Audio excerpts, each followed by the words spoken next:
Bienvenido al canal Biografías Increíbles. Hoy te presentamos Miguel Ángel Hidalgo y Costilla, el hombre antes del mito.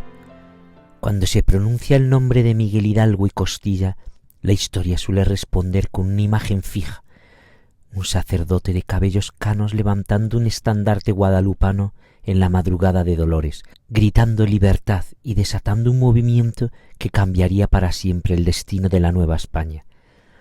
Sin embargo, detrás de ese instante congelado en la memoria colectiva existe un hombre complejo, contradictorio, profundamente humano, cuya vida fue mucho más extensa, rica y sorprendente que el breve episodio por el cual suele ser recordado.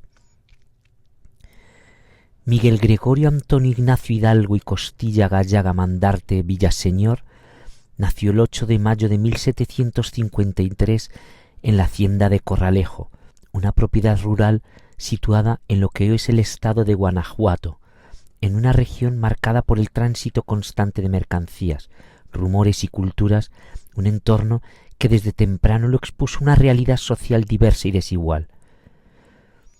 Fue el segundo de 11 hijos, aunque no todos sobrevivieron como era común en el siglo XVIII, y creció en una familia criolla de posición económica relativamente estable, lo suficientemente acomodada como para garantizar educación formal, pero no lo bastante influyente como para pertenecer a la élite cerrada del poder virreinal. Desde muy joven, Hidalgo mostró una inteligencia poco común y una curiosidad voraz.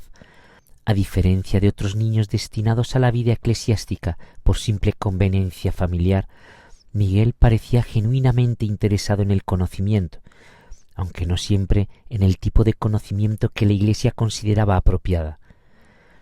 Estudió primero con los jesuitas en Valladolid, hoy Morelia, y más tarde ingresó en el Colegio de San Nicolás Obispo, una de las instituciones educativas más importantes de la Nueva España, donde no sólo destacó como alumno brillante, sino que años después llegaría a desempeñarse como rector.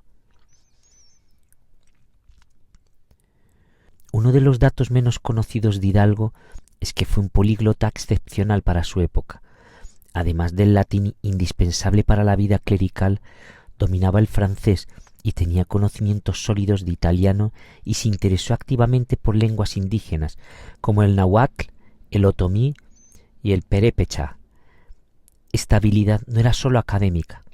Hidalgo creía que aprender las lenguas de los pueblos originarios era una forma de acercarse a ellos sin intermediarios, de comprender su cosmovisión y de comunicarse con mayor honestidad, una postura radical en un sistema colonial que prefería mantener barreras lingüísticas como forma de control. Durante su etapa como profesor y rector, Hidalgo se ganó tanto admiradores como enemigos.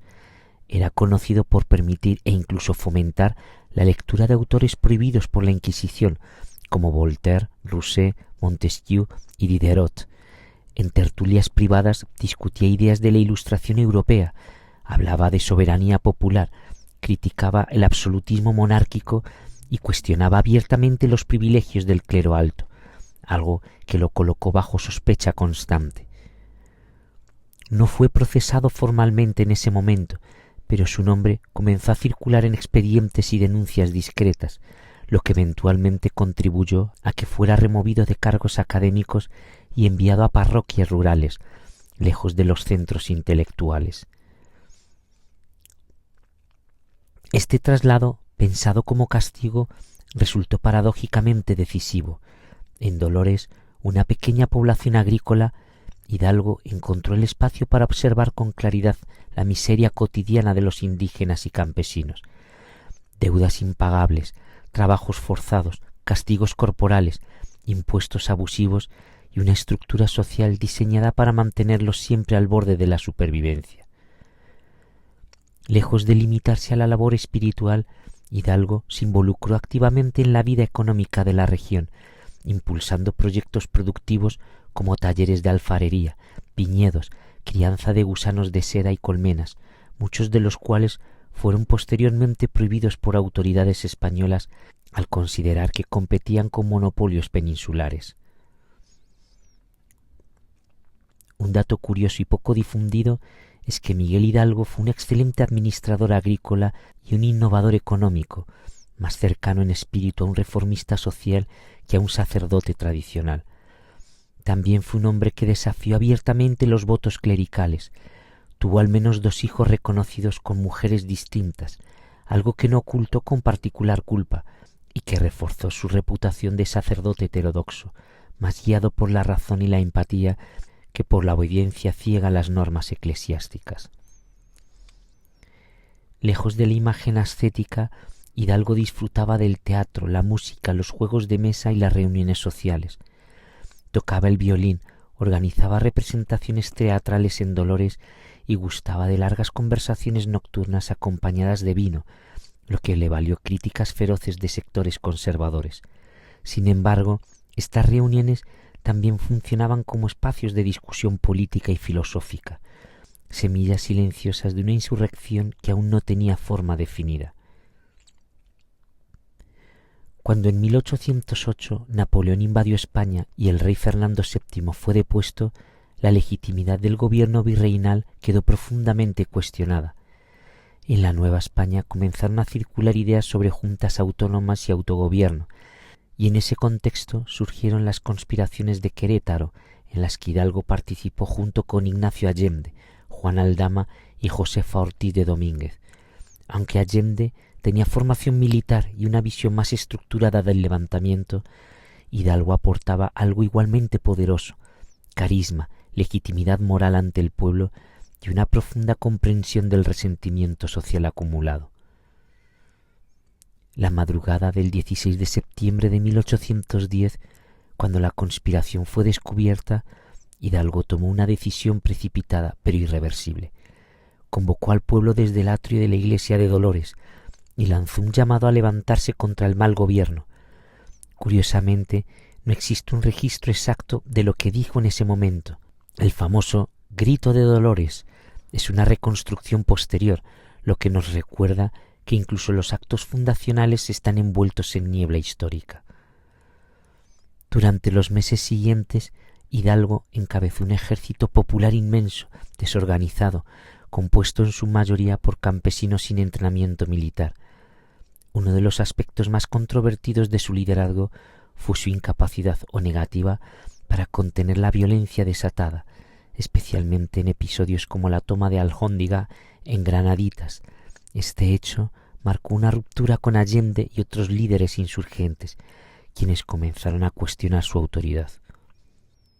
Un dato poco conocido es que Hidalgo rechazó varias oportunidades estratégicas clave, como tomar la Ciudad de México cuando el camino estaba prácticamente libre, decisión que sigue siendo debatida por historiadores.